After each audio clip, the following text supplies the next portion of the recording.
RDC est une et indivisible. De la population de tout le monde, c'est qu'il faut tout arrêter pour faire face à cette situation. Et que nous ferons de cette terre richement bénie un réel havre de paix, de prospérité et de progrès social.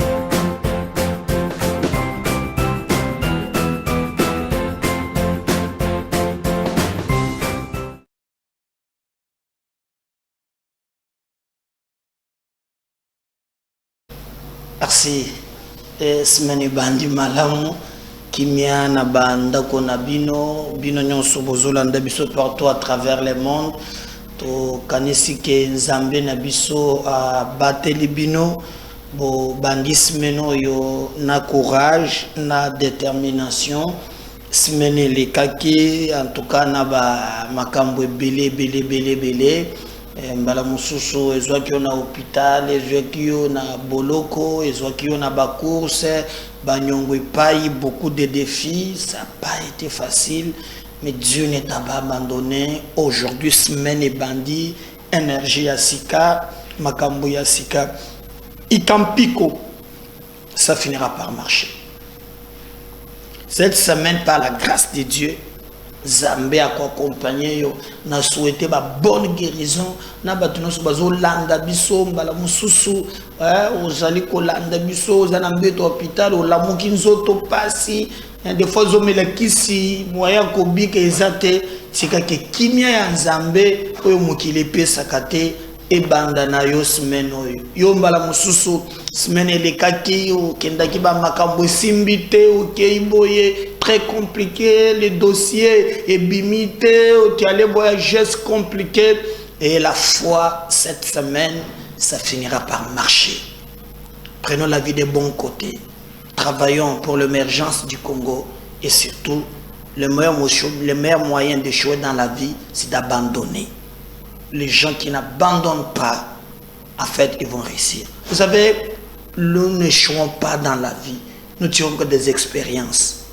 Peut-être qu'autrefois, tu penses que non, j'ai échoué. Non, ils ont échoué. C'est juste expérience. Il faut te relever encore la même énergie. Eko Simba. Oui, je te rassure, Eko Simba. On n'échoue jamais dans la vie. Mais nous tirons des expériences. Ah, Ligambo na Salakiboy. Non, il faut na kende les sous. Et aussi, il ne faut pas être un pessimiste. C'est-à-dire, se projeter trop. Et que Simbes Kezalaki, dans le passé. Le passé est servi à Kabiso pour tout tirer la leçon, pour tout se protéger, tout ce projet na venir. Mais sinon pas le passé et qu'il n'y a jamais le présent. Non, le passé reste le passé. Mais maintenant préparons l'avenir, bien sûr, en tirant les leçons du passé. Je suis M. Nadar Kankolongo. Je fais cette émission Kinshasa, capitale de la République démocratique du Congo. Bande konyon su bazana miki liboye awo. Nazana vienanga shikito mushashino. J'absinga ke ba forme zali et koya merci vie. Bato nyonso bozo awa. Il faut venir visiter nos studios. Bon dans quelles conditions tozo sala musala mais nous travaillons pour l'émergence du Congo. Tokobeta masolo lelo ezali et bandeli il y a semaine, alors beaucoup mona makambo, alors matatamponyo, je sais pas à qui me marche, marche ça le 20 à deux avions à qui, alors à commune na Goma, yora makambo lobby, Kabila reste le président. Moi je l'appelle toujours le président Kabila. Ma relation est parfaite avec lui. Comme preuve, je suis les rares qui n'a pas rejoint l'union sacrée. Kabila reste le meilleur dans ce pays, déclare Matata Mpogno devant la presse à Goma. Maintenant, Bato Bandeko Tiaga Tembe, que loko, quand je vous avais dit ici, avant Matata, Fayoulou, Sesanga, va se déplacer, va kende na Lubumbashi. Il s'est tenu une réunion ici en ville. et le patron était Kabila, Bato Banjima Kite. Réunion au sali même que Fayoulou Bakabwanana Muzito, c'est quand Kabila a zoaki bloc wana à main. Et le lobo Landi Matata a dévelé Angona Goma. Alobi Kabila reste le meilleur dans ce pays. Tout ce qu'il fait, c'est Kabila. Et après, si même raison Alobi, Bota la même Tango Batuba Wele Saki, Kokende Kokota na union sacrée, Ya Boujakite, Atikelina Kabila. Et je vous avais expliqué que Kabila a deux cartes. Carte Yaliboso, dans le 3. C'est Ote Olive Lembe. Alinga Kiame Kamwa Mouke, Atala Koma, Olive a joué un rôle. Mais, n'oubliez pas que Olive a Kendaga na stade de Mokubo ya Tondi Sabato. Et à la fin même, Olive a joué courage ya Koloba Keno. Cette fois-ci, et Sengeli, Bameka quand même, Kotia, Bande Koyabasi. Je crois que nos caméras peuvent jouer avec des photos, hein, et c'est très important. Vous voyez? Alors, maintenant, moi, il y a l'élo. Matata a eu qu'on confirmer, Oyo, c'est Sanga et les autres, hein, bah, Zali Koloba. Donc, pour lui, vrai patron, Ezaïewal. Mais il a compris que Olive va bouder à se lever carte à Matata. Et Matata lobby va relâcher au beau fixe. Mais il n'a pas aussi compris que Matata peut-être Bukangalonzo et qu'on posait problème à Zui Katumbi. Mais Katumbi a jamais méfiant parce qu'il ne contrôle pas totalement Katumbi. A yebi comment Katumbi à Salaka. Alors c'est comme ça qu'il a Sangisa Batunions. Et Mozito, qui était son premier ministre, a yebaki Jewana bien, a Boyi Naye. Et l'information que je vous avais donnée, Matata les confirme. Donc, Boye Bake Nyonso, Oyo Bomoni, Ezole Kanangambo wana, Ezali Claire, c'est Kabila, Moto Oyo, Azali, Kosala, Makambo Nyonso, mais Biso, Tozali Kozela, Toyeba, Soki Bako Kende na Likamboango, Tiwap, Eza démocratie. En tout cas, dans ces pays, le meilleur des meilleurs, c'est Kabila. C'est Kabila. C'est Kabila, c'est Kabila. Alors, Batoubaroukien de marche, vous avez au moins la réponse. Hein? Vous avez au moins la réponse. Chebeya, Kabila est meilleur. Arma Tungulu, Kabila est meilleur.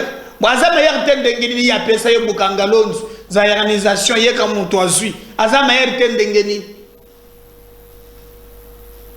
na eta ototiki mboka d'abord na suka na kuchela bino vidéo moko boka makambo zolo boko kamwa boka makambo zolo boko kamwa. Alors bato yo bazani na ba biloko na bango ya kokendaka koloba bozana réponse ya marche na bino ndenge bokokinde kotambolela, je crois bokotambola le 20 jusqu'à autorité na bango nano apesi mode d'ordre te Katumbi avait changé d'ailleurs lorsque MONUSCO il n'y a pas moyen aya sangisi parce que Kabila maintenant a eu le patron ya nini wana ba pesa ngo Katumbi. Tout le monde s'est réuni autour de Katumbi. Vous allez voir c'est quand la MONUSCO tango MONUSCO à recevoir Katumbi, Katumbi, MONUSCO il s'est beau reporter Yango, c'est ainsi que Katumbi a zongi et les autres. Avant les secrétaires généraux na bango balobaki, to maintenir les traites, on dit les traites, mais tant que MONUSCO ebisi Katumbi, Katumbi a bengi, batu bazo soutenir et les autres bayena bango à reporter Yango. Donc, beaucoup comprendre là où se trouve le vrai enjeu. Voilà, qui par exemple Olivier Kamita ko s'attaquer na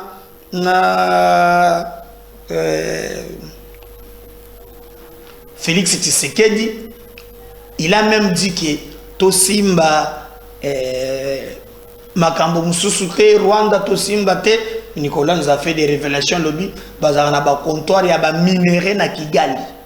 Batouane. Les choses graves, bande botana nan. Comment les intellectuels congolais à cause ya mbongo bakomaka sans personnalité. Kamitatu azalaka président ya kala ya Assemblée nationale. Kamitatu umelaka na mboka oyo ministre ya plan. Il a dirigé même un parti politique babengi ARC. Non seulement que Katumbi a commis kotinde aloba kobaka mingi lelo Kamitatu a commis agent ya publicité.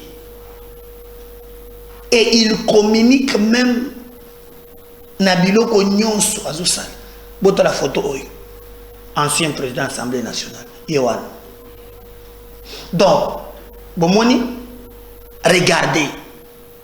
Oza masangu ya Katumbi. Donc Katumbi akei ayebisi Zambie bo bloquer masangu ba monelo côté. Akei en Afrique du Sud. Non seulement kalobi na Zambie que batte ka lisusuté, mais après si comme ezamboka na le contrôle. Après si même ozo en Afrique du Sud et les kakunate. Maintenant poye. Ouwe ka maele na ye. Alors que maintenant il y a un stock Kamitatu en Jacques de na panneau ende to zala katana bano ya bleba bokuchata na panneau azo seka bokomona panneau bunga ye wana simbi azo seka pour montrer que non bisona Katumbi maintenant tozo kiti satan. Donc oyo kokota comme il y a ça bloqué adme maintenant sauveur. Ah Monica Katumbi hein akitisi Masangu, Bonambo, comment on commis ça? C'est pas c'est moi qui comprends, c'est moi. Hein? Je ne comprends rien. Ou quoi, mais c'est très grave. Oko comme à niveau d'engeni. Mbongo kaka. Bon, t'as l'argent publicité. Donc, vous comprenez pourquoi à Salitou et jamais mais Nayoka qui je crois c'est le gouvernement en commençant par Nicolas Kazadi Nayoka Patrick Mouyaya oh lobi que bateau yo basali likambo à dessin. Tala maintenant rôle il y a ko diaboliser Zambie ko diaboliser Bakambi pour payer Abima Sauveur, Kamita tu as la publicité. Mais si on travaille pour le peuple, comment on peut ça la makamo? Toko bengango nini? Bande konanga bo pesa nga réponse. Toko bengango nini? Hein? Sorcellerie, likambo moko ya ndenge nini? Je comprends rien. Et yango bomonaki aye à tenir un point de presse. Yo le bakozelaka congolais mais na point de presse na yo ozo telema ozo banda ko défendre Zambie.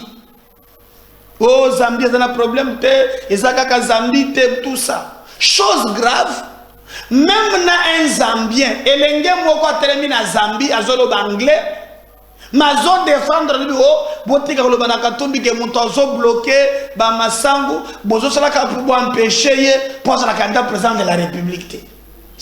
Là quelque chose ne se passe pas. Comment mboka na biso za congolais tala le résultat ya Ngowan ancien président de l'Assemblée nationale hein c'est des archives ministre ya plan monto sala ka na parti politique lelo bomana parti na ba membre na ba cadre nyons pour comme agent publicité ya bunga ya Katumbi. Regardez où l'argent peut amener les soi-disant intellectuels. Mawatro. Alors, on dit secondo engalo baka français et engasela kaboui pour nous amener autres hommes na lelo. Ils a pas sinama. Ils a pas sinama. Pas sinama. Et au komona ye dans une émission moi je pense que Bisomoko ba Congolais, tous à la quand même correct. Bisomoko ba Congolais, to yeba, o tozoluka. Bisomoko ba Congolais, tous à la détermination parce que le Congo a besoin d'abino. Le Congo a besoin d'intellectuels. O ba kocha Congo liboso ke kokita na niveau tozo mona lelo. Donc, Motobo Moniwana, c'était un ancien président de l'Assemblée nationale. Motobo Monaki wana, ministre, il y a plein, Bamboula et Belé, a commis un genre de publicité, il y a Bunga, dans Dengue Zaboye, Bazoya Nangona Katumbi, ce que Bango Bakoki qui s'est pris. Là où le gouvernement, par exemple, Batié, ce que Bango par exemple, ils a 40 000, Bango Babisenga, Bazoya Koutia 20 000. Alors, Bakotia Katumbi, population, oh, sauveur, on a ça bloqué, atindi Kamitato, abanda ko la kisa sac, okotinda tabana te bato subazali, atabanyoko, unyoko la kape bango bata toyo, hein, baki par sous personnalité na bangote, bangwana baja publicité ya bunga. Alors, babisinga ke bakoya nango, na ba information na zanango, bakokisa même $10. Moni, même 10 000. Alors, ce que le gouverneur de Katanga qui a boula, nini yazo sal, hein, qui a boula, nini yazo sal. Et ça, qu'est-ce qu'il fait qui a boula? Yazo salani. Ça passe. Et ça passe. Qu'est-ce qu'il fait? Parce que là, maintenant, dans la politique de la terre brûlée, Tigana nous peuple là Koufanzala, yo ce que me le de sauveur, mais yo peut gouverneur qui aux salani. Yo ko sabilangate politique agricole na katanga on ezate. Et mon tu un commerçant, celui qui veut diriger notre pays lobby, na manière ya boy. Prêt à acheter tout le monde pour l'argent. Moi, je pense que les alliés, tout le monde est service national sur Yakanya Makassi. Hein? Où est-ce que tu vas en beauté? Avec tout ce qu'on a potentialité, tout ça, pourquoi nous devons nous humilier jusqu'à ce niveau?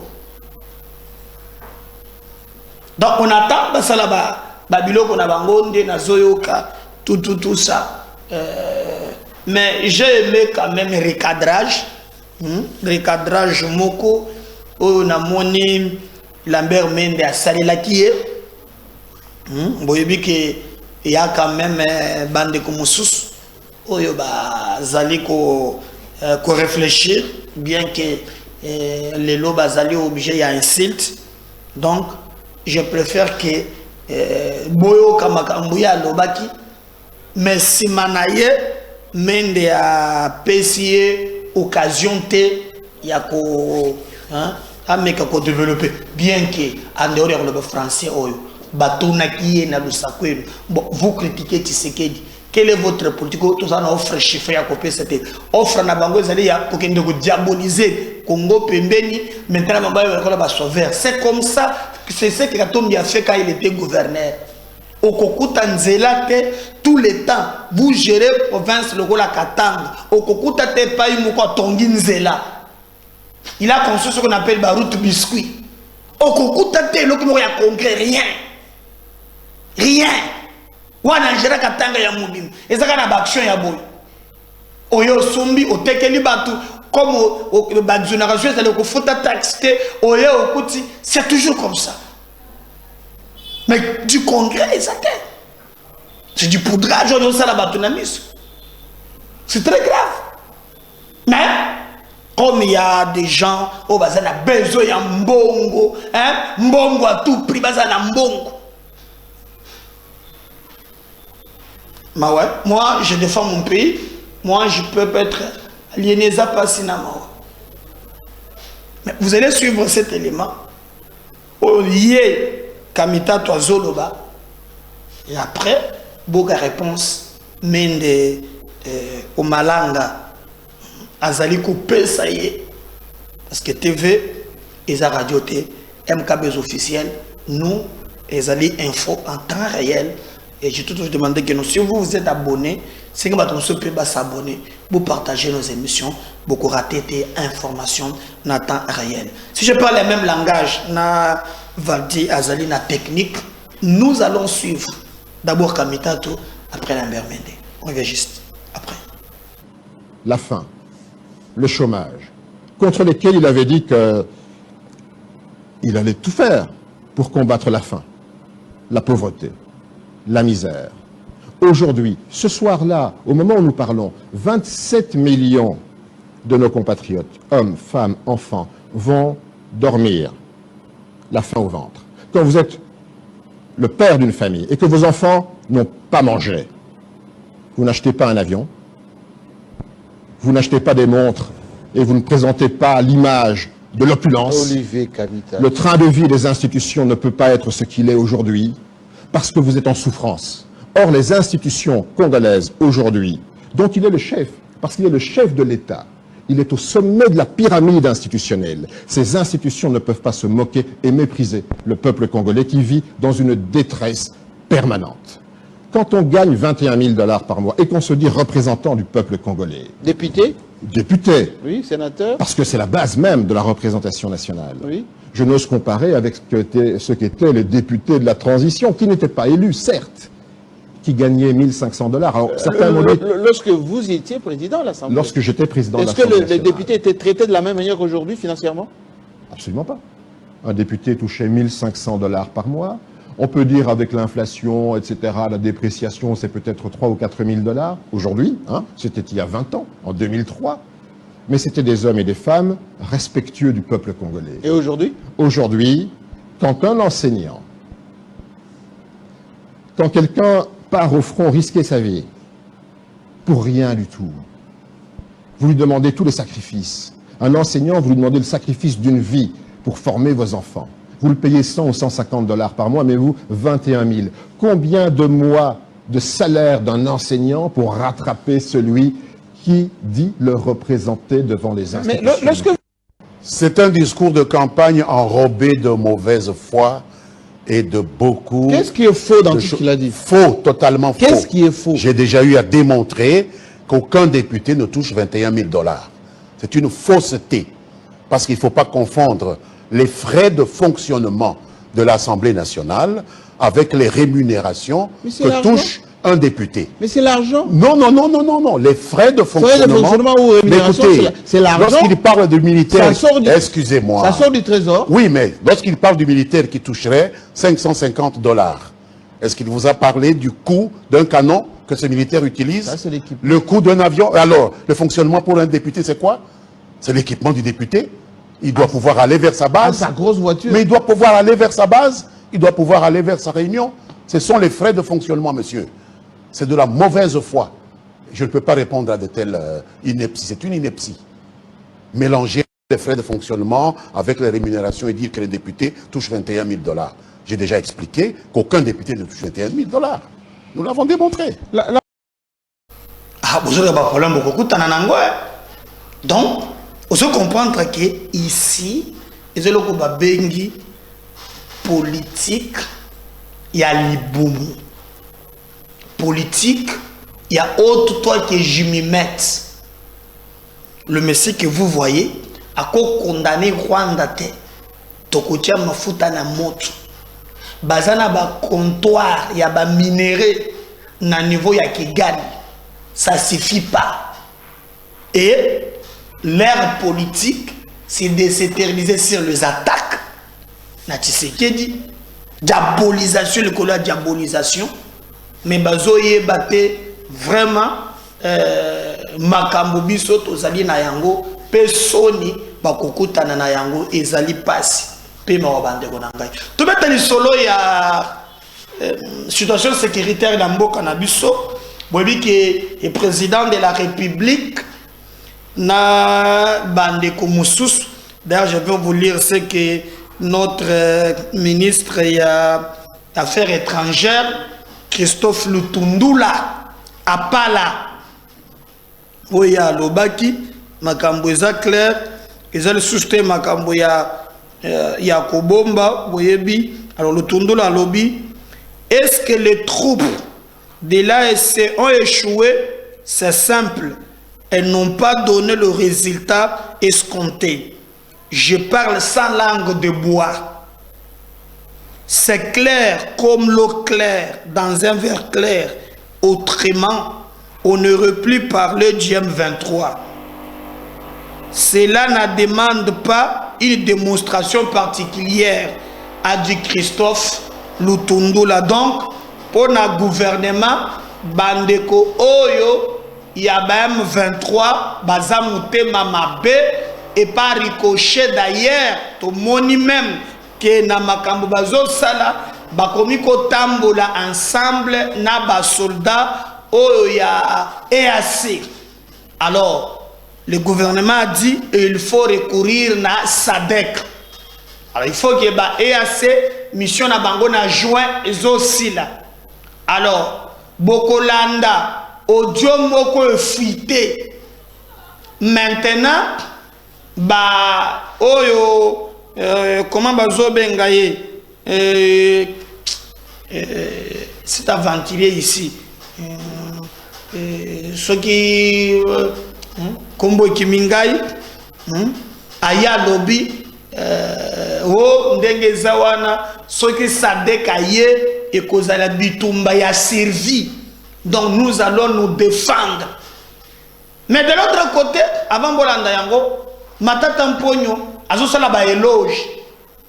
Ponaye, il faut condamner l'agression. C'est que Katumbi ne fera pas un jeu d'Égypte. Hein? Abo Senyo ya Sali Congo. Ce qui fait des fois la leadership et gouvernance, on va revenir juste. Après Potoyoka audio, il y a même 23 et fuité. Tourne d'abord ma tête. En avril 2, on le sait, c'est une agression larvée. Et j'ai été parmi ceux qui, alors que j'étais au gouvernement, j'ai dénoncé l'agression rwandaise parce que, rappelez-vous, le M23 ne date pas d'aujourd'hui. Je venais à peine d'être nommé Premier ministre en avril 2012, que le M23 tentant de me fragiliser. Et j'ai dénoncé l'agression rwandaise larvée dans un mouvement M23. Qui ne le sait pas? Le rapport des Nations Unies l'a dénoncé. Mais qui a eu le courage de la communauté internationale? Qui a eu le courage de la communauté africaine de dénoncer ce qui a été dénoncé par un rapport d'experts des Nations Unies? Nous ne pouvons pas nous fatiguer, nous qui sommes Congolais, de les dénoncer. Nous devons les dénoncer comme je l'ai fait en 2012 quand les gens avaient peur. Mais je l'ai fait. Ici même à Goma. J'étais venu ici à Goma en mai 2012. Je suis allé jusqu'à Bunagana, jusqu'à Runyoni, jusqu'à Tchanzu. Nous devons dénoncer ça. Nous ne pouvons pas nous fatiguer. Ce sont nos frères et sœurs. Mais nous ne pouvons pas aussi, et ça c'est très important, chers frères, chères sœurs, journalistes, chers membres du LGD, du Nord Kivu, du Sud Kivu, nous ne pouvons pas manquer de dénoncer les déficits chroniques de leadership et de gouvernance dans les chefs du gouvernement congolais. Parce que si les pays étrangers, si un pays étranger essaye de nous agresser, c'est parce qu'il trouve des failles aussi dans le leadership et dans la gouvernance de notre pays. En 2012, j'étais Premier ministre sous le leadership d'un président de la République, Joseph Kabila Kabamba. Je suis allé jusqu'à Bunagana, jusqu'à Runyoni, jusqu'à Tchanzu. J'ai parlé avec les militaires. Nous avons pris en charge leurs desiderata en termes de gouvernance et de leadership. Une année après, nous avons chassé ces gens et ils sont rentrés chez eux. Et vous savez, c'est où? Ils sont rentrés chez eux. Et je suis arrivé sur la colline de Runyoni et on m'a montré la route par laquelle ils sont rentrés chez eux. Pourquoi ils sont rentrés encore aujourd'hui? Problème de leadership et de gouvernance. Donc, autant nous dénonçons l'agression, autant nous devons aussi dénoncer les déficits de leadership et de gouvernance. C'est très important, chers amis. Mensonge, encore mensonge. Pour lui, voyez non, sous le leadership du président Kabila. Maintenant, tous ces gens qui criaient ici, et le Congo, Kabila, c'est clair et net. Maintenant, lui nous parle ici qu'en 2013, Makabouem 23 ici. Et comment va Congolais va zapper n'a pas assez ressenté. D'abord, leadership, na gouvernance. Qu'est-ce que lui a fait quand il était Premier ministre? Atika budget ya Congo na combien? Lui qui a atteint le leadership na gouvernance. Fayulu aloba qui escroquerie à siècle et escroquerie à Bukangalonzo. Leadership et gouvernance. Pour avoir fait quoi? Mais tous on est comme Makambo Kosi. Mais déjà en 2013, Nana Zalaki na Monisco Martin Kobler, Bakei Awa na Ouganda, ils ont signé un accord politique. Mais quand l'accord existe, l'M23 ne vient que réclamer cet accord. Quand il m'a au Congolais Tato ya cravate rouge, Makambo ya leadership.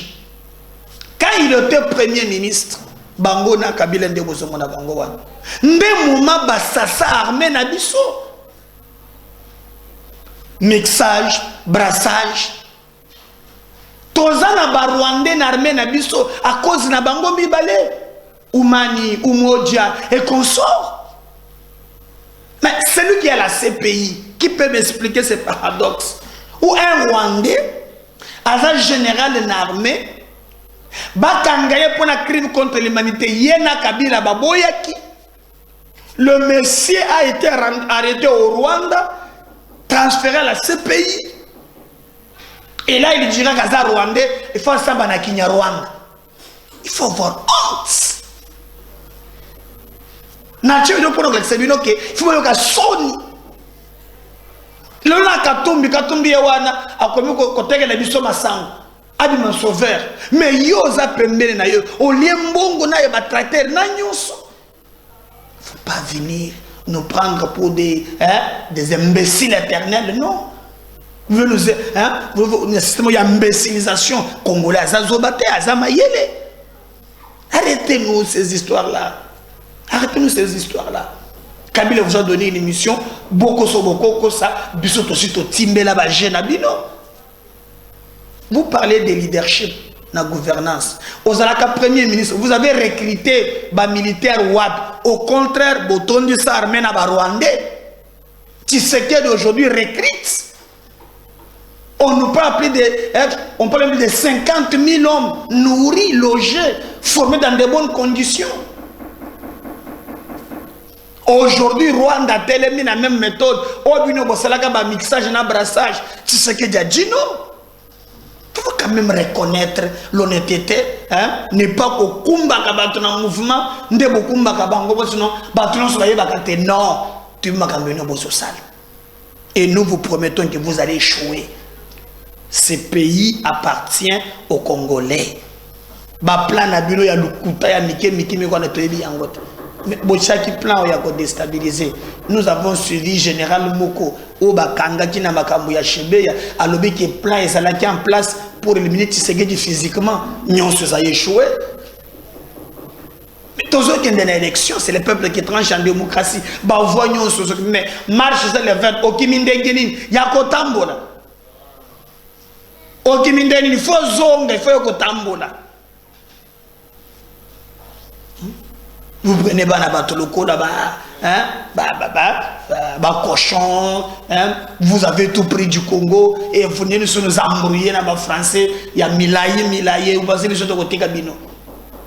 Moi je demande aux Congolais de comprendre que nous devons défendre notre pays. Politique au bâti en place, il y a Koko Sakabino, et c'est clair. Quand Matata vous dit, c'est Kabila Aza meilleur dans ce pays. Il y a Kobenga Kaka président. Et il vous dit qu'il a travaillé sur son leadership. et vous avez le résultat. Mais on vous appelle pour que vous et vous pensez que c'est sérieux. Vous pensez que c'est sérieux. Et bon,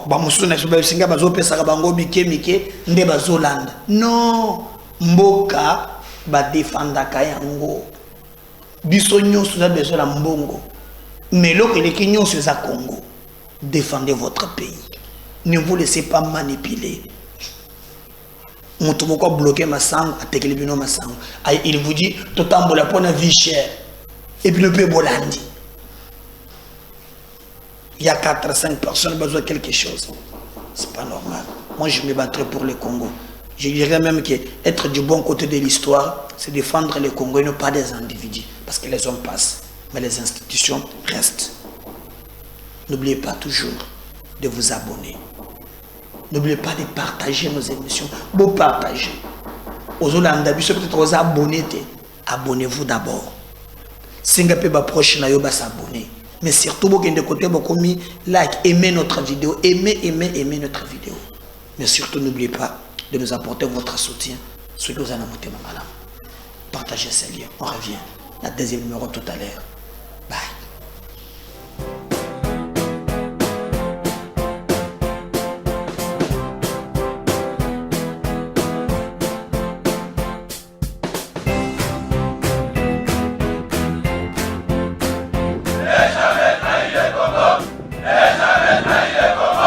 La RDC est une et indivisible. De la population et de tout le monde, c'est qu'il faut tout arrêter pour faire face à cette situation.